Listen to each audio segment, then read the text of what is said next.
اس کا بچہ نہیں آیا رات کو شام کو گھر واپس، اس کا ہسبینڈ کہیں پہ ڈس اپیئر ہے، وہ ہاف وڈوز کہلائی جاتی ہیں اس وقت، اس کو پتہ نہیں ہے میرے شوہر ہیں بھی زندہ ہے مرے ہیں، میں خود کو وڈو کہہ دوں یا نہیں کہہ دوں، اسی لیے ان کو ہاف وڈوز کا نام دیا گیا ہے۔ اور اس طرح کی عورتیں اس وقت بھی ایک تعداد ہے ہمارے پاس 10,000 سے زائد عورتیں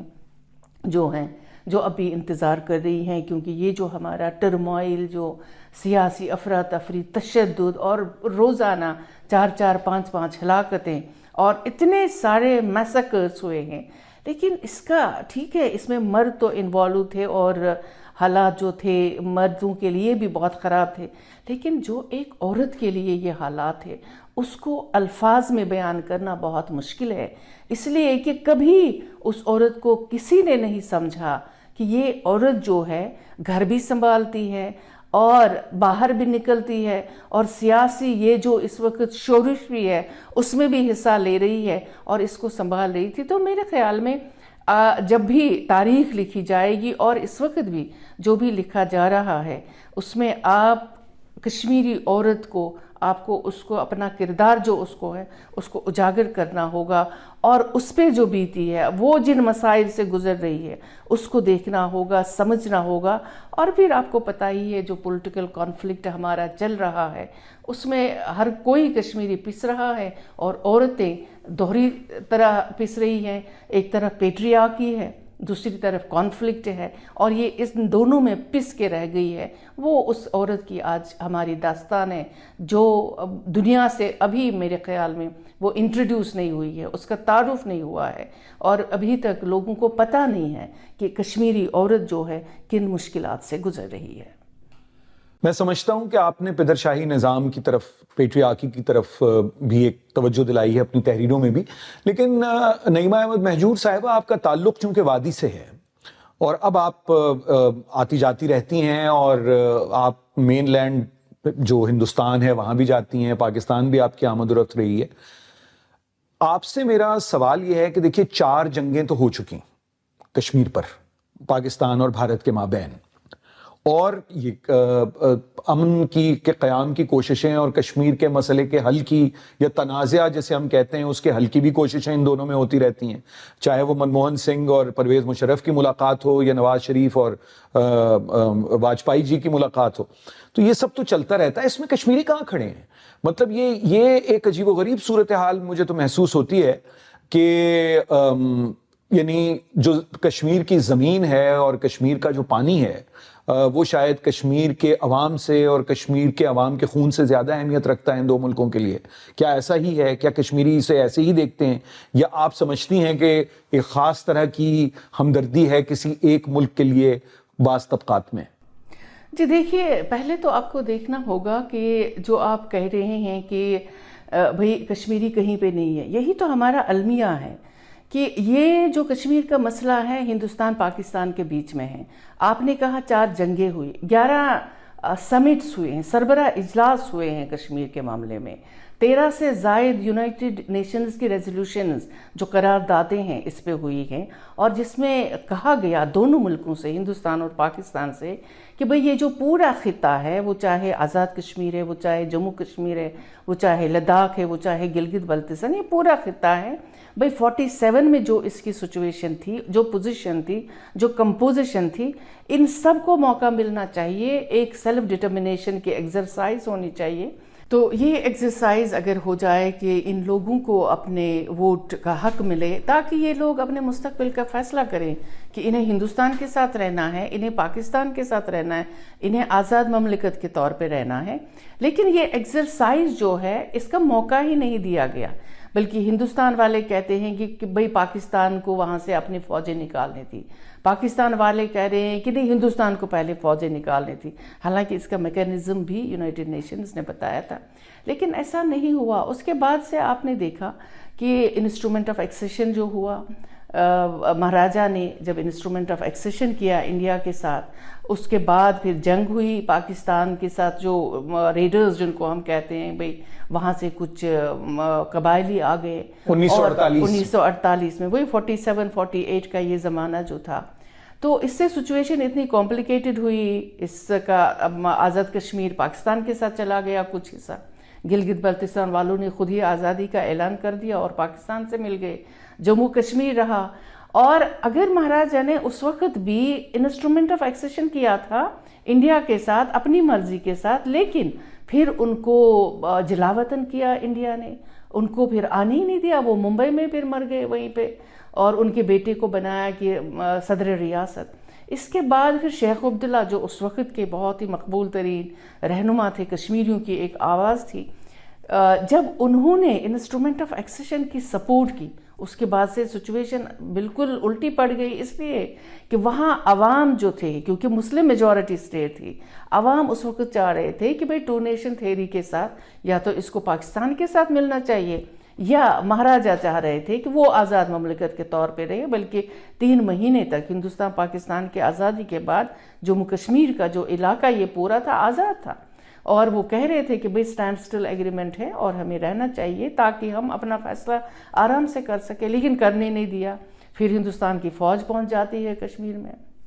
وہاں سے آزاد کشمیر الگ ہوتا ہے. تو یہ ساری سچویشن اس کے بعد کوشش بھی کی پھر دونوں ملکوں نے، ایوب خان نے تاشکند معاہدہ جو ہوا، اس کے بعد بہت سارے، اس کے بعد پھر شملہ معاہدہ جب بنگلہ دیش وجود میں آیا. لیکن سوال یہ ہے کہ یہ لگ رہا ہے کہ ان میں خاص طور سے جو جموں کشمیر کا مسئلہ ہم سمجھ رہے ہیں، کیونکہ میں وہاں سے ہوں، وہاں پہ بہت سارے کشمیریوں نے، مسلمانوں نے کوشش کی کہ چلے ہندوستان کے ساتھ، اگر اب مہاراجا نے انسٹرومنٹ آف ایکسیشن بھی کیا ہے، الحاق کیا ہے، تو چلے ان کے ساتھ رہیں. ایون گیلانی صاحب، جو سید علی شاہ گیلانی صاحب جو لیڈر تھے، علیحدگی پسند لیڈر جن کو ہم کہتے ہیں، انہوں نے بھی، وہ بھی ممبر اسمبلی بن گئے. بہت سارے جو ہمارے جو بعد میں جنہوں نے بندوق اٹھائی وہ بھی الیکشن میں آئے، اور الیکشن ہندوستان کے آئین کے تحت جو الیکشن ہو رہے تھے اس میں حصہ لیا. لیکن ہر بار دیکھا کہ ہندوستان کی حکومت نے ایسی پالیسیز جموں کشمیر کے لیے بنائی جو جموں کشمیر کے لوگوں کے لیے نہیں تھی. وہ صرف یہی تھی کہ بھئی آپ کو زمینیں، جائیدادیں ان کی جو ہے اس کو ہڑپ کرنا ہے، یہاں کے جو نیچرل ریسورسز ہیں، چاہے واٹر ریسورسز ہیں، چاہے بجلی کے اتنے سارے پروجیکٹس بنائے گئے. اس طرح سے کشمیریوں کو اس وقت اگر آپ دیکھیں گے، جب ایبروگیشن، یہ جو آرٹیکل 370 کو ختم کیا گیا، اندرونی خود مختاری جو دی گئی تھی، اس کو بھی آپ نے ختم کیا. وہ بھی آئین کے تحت تھا، ہندوستانی آئین کے تحت، اس کو بھی آپ نے ختم کیا. اس کے بعد آپ نے تو بے اختیار کیا، پاور لیس ہے کشمیری، ان کے پاس اب کچھ نہیں ہے. اب وہ دیکھ رہے تھے کہ بھئی کم سے کم جو ہے عالمی برادری ہے، پاکستان ہے، تھوڑا سا اس پہ کچھ کریں گے، کوشش کریں گے، ہندوستان کی حکومت پہ دباؤ ڈالیں گے. لیکن ایسا کچھ نہیں ہوا، اور وجہ اس وقت آپ دیکھیں گے کہ کشمیری جو ہے خاموش ہیں، ہیلپ لیس ہیں، ہوپ لیسنس ہے، وہاں پہ مایوسی اتنی پھیلی ہوئی ہے، خوف میں جی رہے ہیں، کیونکہ بہت ساری افواج بھی وہاں پہ ہندوستان کی ہے. تو یہی حالات ہیں، اور کشمیری سمجھ رہے ہیں کہ ہمارے پاس تو اب کچھ نہیں ہے. کچھ زمینیں تو آزاد کشمیر میں ہیں، وہاں پاکستان کی حکومت ہے، کچھ تو ہندوستان کے پاس ہے، جموں کشمیر اور لداخ کو انہوں نے الگ بھی کر دیا ہے. تو ساری بندرباٹ جو ہو رہی ہے، اور اس سارے معاملے میں ہم دیکھ رہے ہیں کشمیریوں کا المیہ یہ ہے کہ ان کے پاس اب کچھ نہیں ہے، نہ تو زمین ہے، نہ شناخت ہے، نہ جھنڈا ہے، نہ آئین ہے. لیکن یہ دیکھیے، یہ ظاہر ہے ایک بہت تکلیف دہ صورتحال ہے،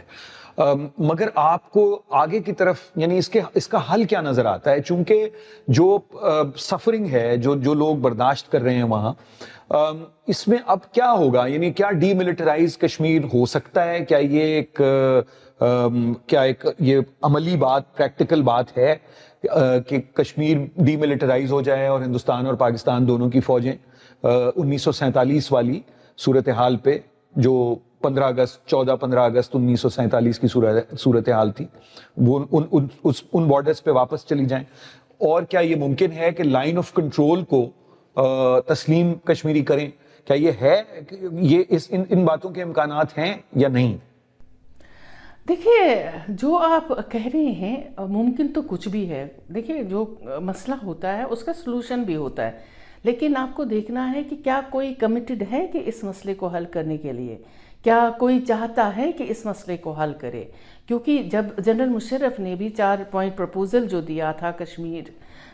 مسئلے کو حل کرنے کے لیے، وہ تو کچھ بھی نہیں تھا. وہ تو ایک فیس سیونگ کے لیے بھئی پاکستان کے پاس جو کچھ ہے وہ ان کے پاس رہے، ہندوستان کے پاس جو کچھ ہے وہ ان کے پاس رہے. لیکن جو کشمیری آپس میں بچھڑے ہوئے ہیں پچھلے 70-75 برسوں سے کم ان کو موقع ملے، ایک سافٹ بارڈر رہے تاکہ وہ آنے جانے کا جو ایک راستہ ہے، ایک راہداری ہے، ان کے لیے کھلی رہے. لیکن جب وہ آئے بھی، دلی آگرہ سمٹ ہوا، اس کے بعد اس پہ کچھ بھی نہیں ہوا. اس لیے کہ مجھے لگ رہا ہے اس وقت، کیونکہ میں اس وقت اس کو کور بھی کر رہی تھی BBC کے لیے، تو مجھے لگا اس وقت جو سبوٹاج کیا گیا تھا وہ انڈیا کی طرف سے کیا گیا. حالانکہ جنرل مشرف جو آرمی چیف تھے، جو صدر تھے، جو سب کچھ تھے اس وقت، اور ان کی طرف سے وہ پرپوزل آنا، وہ تو ایک گولڈن اپرچونٹی تھی دونوں ملکوں کو اس مسئلے کو حل کرنے کے لیے. لیکن وہ سبوٹاج ہو گئی. اس کے بعد سے پھر کرگل، یہ ساری چیزیں ہو گئی. تو اب آپ کو دیکھنا ہے کہ جب اندرونی خود مختاری ہندوستان کی حکومت نے ختم کی، حالانکہ آئین کے مطابق اگر آپ دیکھیں گے کرنا نہیں چاہیے، وہ انکانسٹیٹیوشنل اللیگل ہے، لیکن انہوں نے کیا. اور اب وہ سمجھ رہے ہیں کہ بھئی سب سے اچھا کام اب یہ ہے کہ بھئی ڈیموگرافی جو ہے، جو آبادی کا تناسب ہے مسلمانوں کی وہاں پہ، اس کو تھوڑا ختم کرنا ہے. ابھی آپ نے ریسنٹلی دیکھا ہوگا، انہوں نے کہا کہ اگر ہم الیکشن کروائیں گے تو 25 لاکھ باہر سے لوگ آئیں گے جو ووٹ ڈالیں گے. کشمیر کی آبادی اس وقت 70 لاکھ ہے وادی کی، اور وادی میں سب سے زیادہ مسلم میجورٹی ہے. تو اگر آپ 70 لاکھ میں 25 لاکھ تو آپ باہر سے لا رہے ہیں. 10 لاکھ سے زائد فوج ہے وہاں پہ. یاتری جو ہمارے آتے ہیں وہاں پہ، ہندو یاتری، وہ بھی 13 لاکھ اس سال آئے. تو جب آپ اس طرح کی سچویشن میں، آپ کو کہاں پھر ووٹ کا حق بھی نہیں ملے گا. نعیمہ احمد مہجور صاحبہ، ایک بہت اہم سوال یہاں کشمیری پنڈتوں کے حوالے سے اٹھتا ہے. اس میں کس حد تک صداقت ہے کہ انہیں باقاعدہ جب کشمیر میں عسکریت پسند سیاست شروع ہوئی ہے تو انہیں بے دخل کیا گیا؟ دیکھیے حارث، یہ بات میں اچھی طرح سے جانتی ہوں، اور میں اس کی عینی شاہد بھی ہوں، اس لیے کہ میں اس وقت ریڈیو میں آئی تھی. انہی دنوں میں نے سٹارٹ ہی کیا تھا کریئر سری نگر میں. تو ہمارے ساتھ اس وقت ریڈیو میں سب سے زیادہ کشمیری پنڈت ہوتے تھے، کیونکہ کشمیری پنڈت بہت پڑھے لکھے ہیں اور بہت ہی ذہین. اس وقت کیا ہوا کہ ایک ایسا ماحول بنا تھا، ڈیفینیٹلی ایسا ماحول بنا تھا کہ بھئی مسجدوں کے میناروں سے آوازیں آ رہی تھی، یہاں کیا بنے گا، نظام مصطفیٰ، اس طرح کی چیزیں آئی تھی. اور کشمیری، چونکہ یہ کشمیری پنڈت مائنورٹی میں تھے، تو ان کو لگا کہ یہاں پہ جو ماحول بن رہا ہے، اور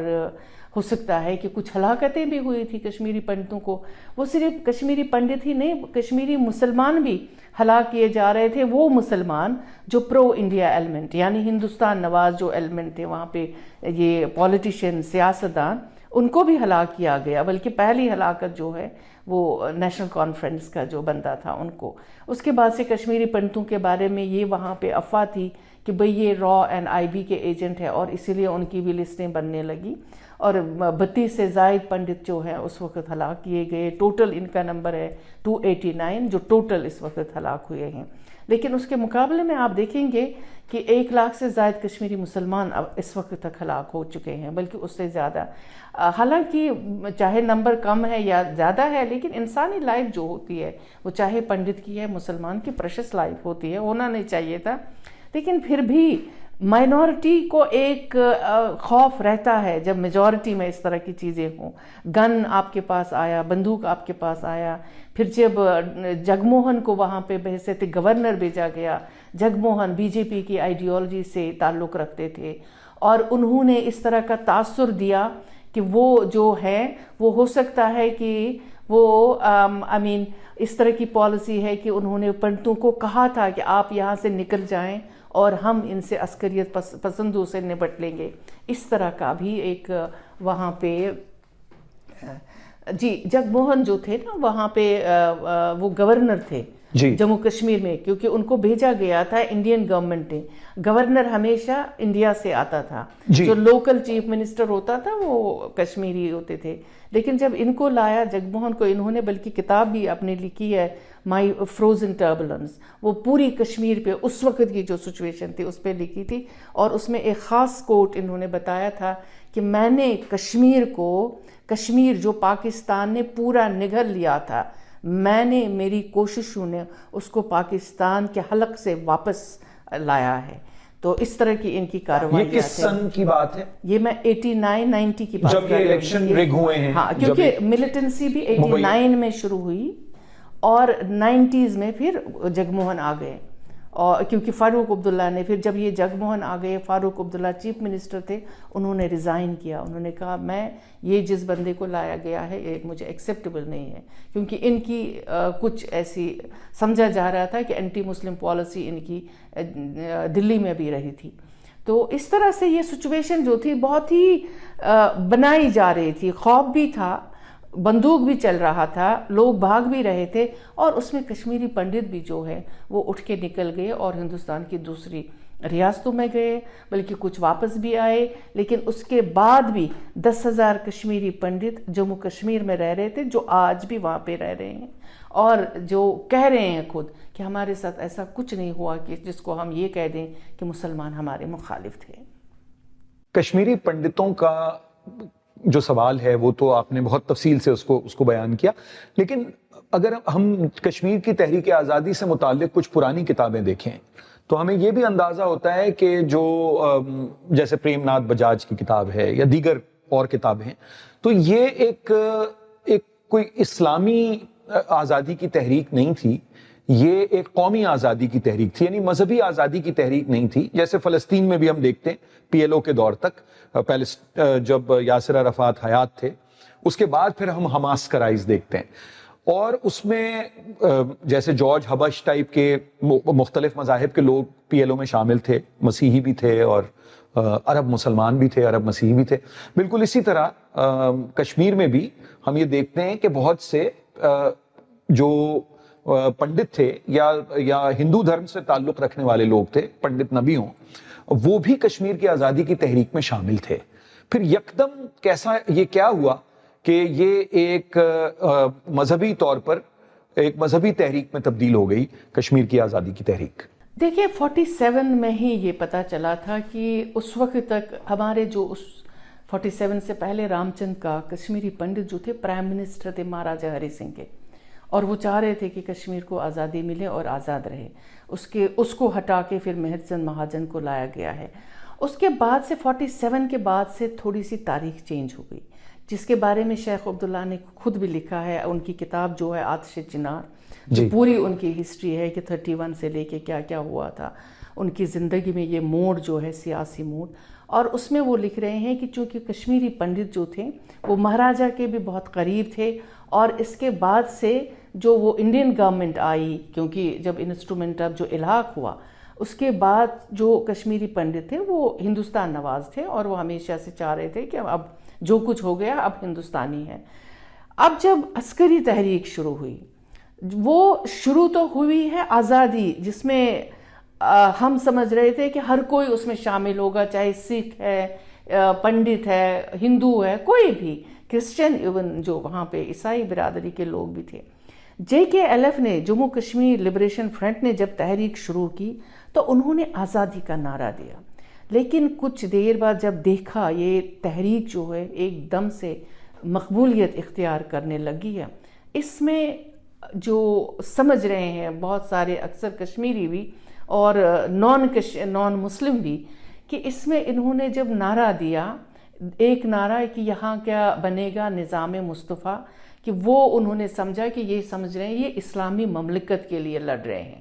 اور اس میں جب حزب المجاہدین کا ایلیمنٹ آیا تو وہ یہ کیٹیگوریکلی کہنے لگے کہ پاکستان سے رشتہ کیا، لا الہ الا اللہ. وہ جو دوسرا نان مسلم ایلیمنٹ تھا وہاں پہ ان کو لگا کہ یہ اسلامی تحریک ہے، اور انڈیا نے اس کو کیش کیا. انڈیا نے کہا کہ یہ اب لبریشن تحریک نہیں ہے جس میں سیکولر تحریک جسے آپ کہیں، جو شیخ عبداللہ نے بھی پہلے شروع کی تھی، وہ یہ نہیں رہی ہے، کیونکہ اس میں ایک تو نمبر 1 بندوق آ گیا، دوسرا جو سلوگنز بنے وہ ان کو پسند نہیں آئے، اس لیے کہ وہ کیوں اسلامی مملکت میں رہنا چاہیں گے، تو انہوں نے اس پہ اعتراض کیا اور اس کو انٹرنیشنل لیول پہ جو انڈیا کا ایک نریٹو ہے وہ فٹ بیٹھ گیا، اور پھر جب اس طرح کی سچویشن بھی 9/11 کے بعد سے سچویشن ہوئی تو یہ تو پھر اس کو دہشت گردی سے جوڑا گیا، اور جو جینیون تحریک تھی آزادی کی وہ ختم ہو گئی۔ اس میں پاکستان کا کیا کردار رہا آپ کی نظر میں؟ میرے خیال میں پاکستان کا کردار کسی حد تک، جہاں تک یہ بندوق وغیرہ کا تھا،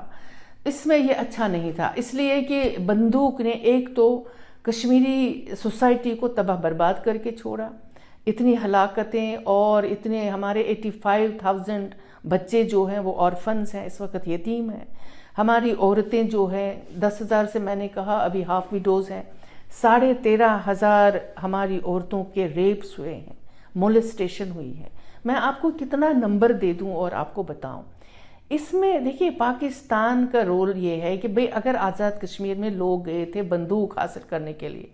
پاکستان روک سکتا تھا، پاکستان اس کی اجازت نہیں دے سکتا تھا۔ ایک صحیح پیسفل مومنٹ اور ایک صحیح نریٹو دنیا کو بتایا جاتا ہے، لیکن پاکستان نے نہ تو کبھی اس کا صحیح نریٹو پیش کیا اور نہ کشمیریوں کو خود پیش کرنے کی اجازت دی۔ جیسے ہندوستان نے چاہا اپنا نریٹو دنیا کو بیچا، اسی طرح سے پاکستان نے اپنا نریٹو دنیا کو بیچا۔ تو کشمیریوں کا جو نریٹو تھا کہ وہ چاہتے تھے اور وہ خود لڑتے اور پیسفل لڑائی لڑتے، وہ اس طرح سے نہیں ہوا۔ اسی طرح سے مجھے لگ رہا ہے کہ انٹرنیشنلی بھی وہ سمجھوتا، پہلے پاکستان نے یونائٹڈ نیشنز کی ریزولوشن ہے جس میں پاکستان خود کہہ رہا ہے کہ ادھر انڈیا اور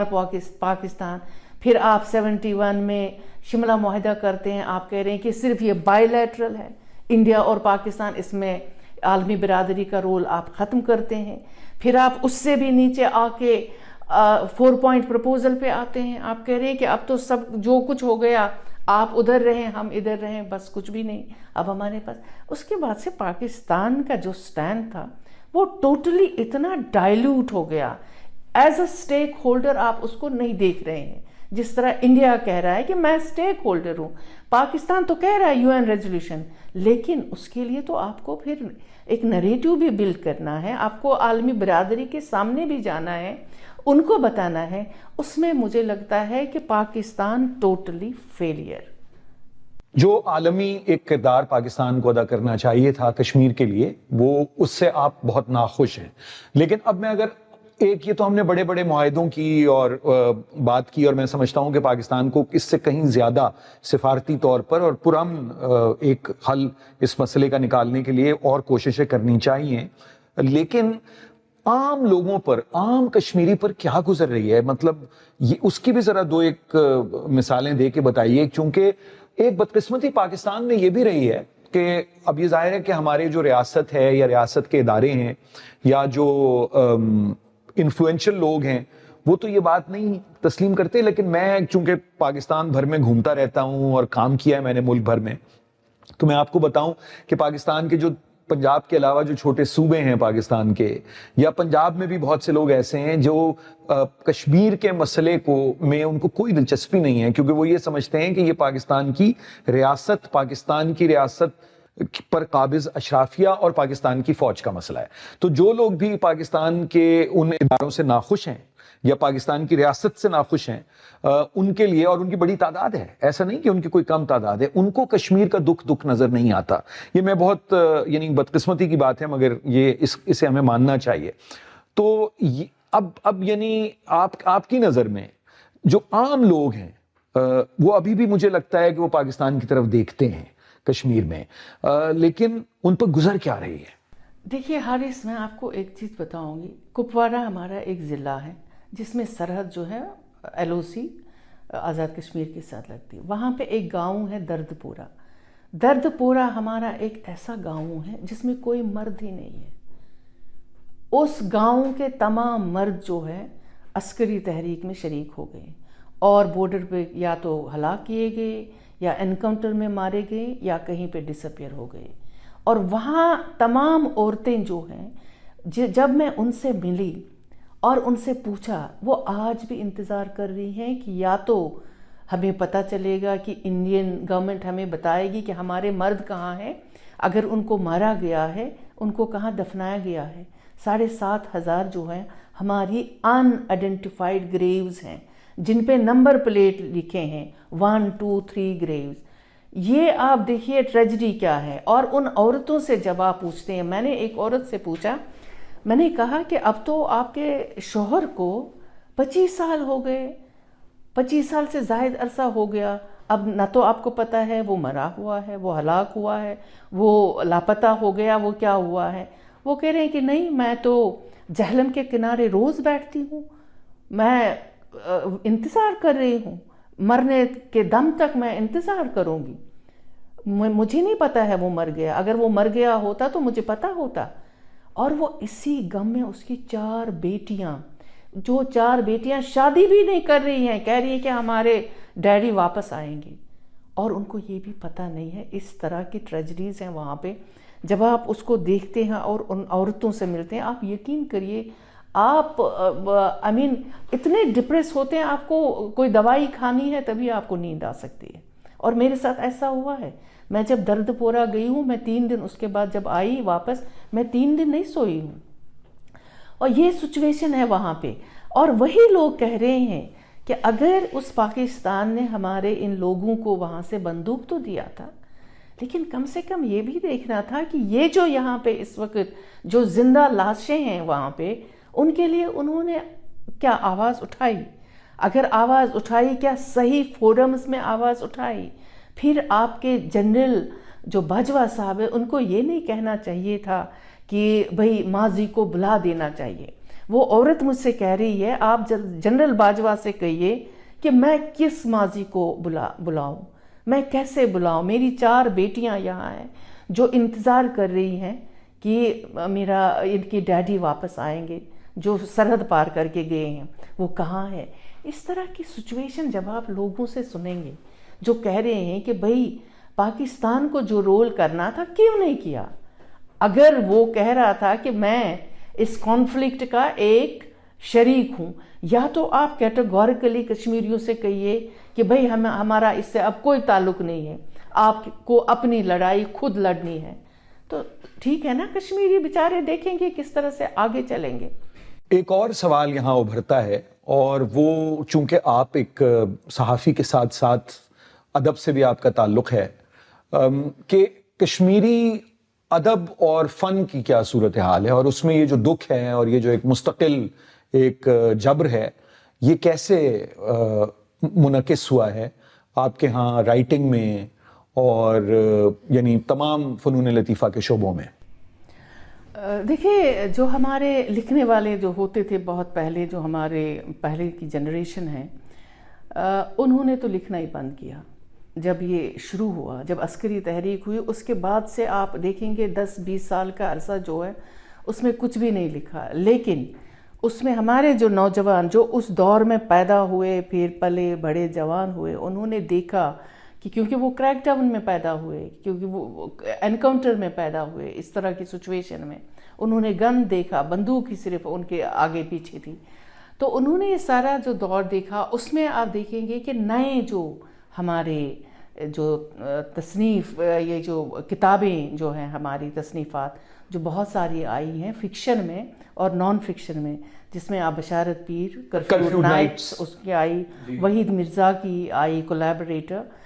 میری کتاب آئی لاسٹ ان ٹیرر، اور اس کے بعد سے اب نئے جو جنریشن ہے نئی، وہ بہت زیادہ لکھتے ہیں اور بہت فوکس ہے صرف کانفلکٹ پہ کہ ہم نے کیا دیکھا، کس سچویشن میں ہم گزر رہے ہیں، اور کافی مطلب انٹرنیشنل لیول پہ اس کا کافی سراہا جا رہا ہے۔ لیکن انسائیڈ ہمارے کشمیر میں یا انڈیا میں اس کو اتنی زیادہ لفٹ نہیں کرائی گئی، اس لیے کہ وہ جیسے میری کتاب ہے لاسٹ ان ٹیرر، حالانکہ اس پہ انٹرنیشنلی بہت سارے اس پہ ریویوز آئے، لیکن انڈیا میں بہت کم، ہندوستان ٹائمز کے بغیر بہت کم، کہ انہوں نے کہا کہ نہیں یہ تو بہت کچھ اور بتاتی ہے، اس طرح کی سچویشن نہیں ہوتی تھی، یہ ایگزیجریٹ کیا گیا ہے، حالانکہ میں اس کی چشمدید گواہ ہوں. تو اسی طرح سے آج کل جو ہے کانفلکٹ لٹریچر جو ہمارا ہے بہت زیادہ آ رہا ہے. اور شاعری کی کیا صورتحال ہے؟ میری ذاتی دلچسپی چونکہ ہے تو میں پوچھوں گا آپ سے. شاعری بہت بہت نئے شاعر جو ہیں، اور جو انقلابی شاعری اور جو درد جس میں ٹپک رہا ہے پورا، وہ شاعری آ رہی ہے. اس لیے کہ لیکن آپ یقین کریے کہ وہاں کی شاعری کی محفلیں نہیں ہوتی ہیں، افسانوں کی محفلیں نہیں ہوتی ہیں، اس لیے کہ جب بھی کوئی محفل ہوگی آپ پہ کریک ڈاؤن ہوگا، آپ کو حراست میں لیا جائے گا، آپ پہ PSA لگے گا، آپ پہ UAPA لگے گا، اس طرح کے قوانین. آپ جیل جائیں گے اور پتہ نہیں چلے گا کس جیل میں آپ، کیونکہ 2 سال تک کچھ پتہ نہیں چلے گا. اس طرح کے قوانین، سخت قوانین ہیں کہ کسی کو پتہ نہیں لگے گا آپ کس جیل میں ہیں، کیا آپ کی ضمانت بھی نہیں ہو سکتی ہے. تو لیکن لکھنے والے بہت ہیں، لکھ رہے ہیں اور سٹور کر رہے ہیں ایک طرح سے، لیکن اس کا ایکسپریشن آپ اس وقت نہیں دیکھیں گے. کشمیر کے سلسلے میں سامعین گفتگو تو بہت ہو سکتی ہے، چونکہ جو چند نمبر ہی انہوں نے بتائے ہیں، 85,000 10,000 ہزاروں کی تعداد میں جو شہادتیں ہیں، ہزاروں کی تعداد میں جو بیوائیں ہیں، اور ہزاروں کی تعداد میں یتیم بچے ہیں. ان سب کے باوجود وہ جدوجہد جاری ہے، اور دیکھنا یہ ہے کہ بھارت اور پاکستان کی جو حکومتیں ہیں وہ کب تک کشمیریوں کو اس مسئلے کا محور نہیں سمجھیں گی. کیونکہ جب تک کشمیریوں کے بارے میں کشمیریوں سے گفتگو نہیں ہوگی اس وقت تک شاید ہم ایک دیرپا حل تلاش نہیں کر سکتے. اور اس کشمیر جنت نظیر ایک اتنی خوبصورت وادی اور اس کے اتنے خوبصورت رہنے والوں کو مسلسل جبر اور مسلسل ایک تکلیف پہنچا رہے ہیں دونوں ممالک بھی، اور جو دہشت گرد یا شدت پسند تنظیمیں ہیں دونوں طرف سے وہ بھی. میں بہت شکر گزار ہوں نعیمہ احمد مہجور صاحبہ آپ کا کہ آپ نے وقت نکالا اور اس پوڈ کاسٹ میں شرکت کی.